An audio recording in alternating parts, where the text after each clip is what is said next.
का तुम्हाला डबा नाही म्हणजे आंघोळ करून कधीच एकदा नाश्ता करेल हे पण नाही का? अहो तुमच्यासाठीच आहे. बरोबर आहे का? कोणासाठी उपवास धरला?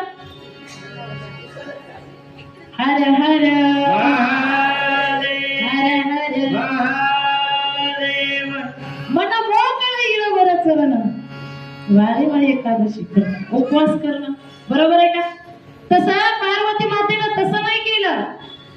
जंगलामध्ये गेली, ज्यामध्ये हिमालय पर्वतावर, ज्यामध्ये नदीवर जाऊन स्नान करून पिकलेली पानं आणि फळं खाल्ले. मिळालं तर फळ खाल्लं, नाही तर पानच खाल्ली. आणि 12 वर्ष तपश्चर्या केली. किती? एक तप. आणि त्यावेळेला सगळ्या देवांनी सांगितलं, देवा लग्नाला होकार द्या.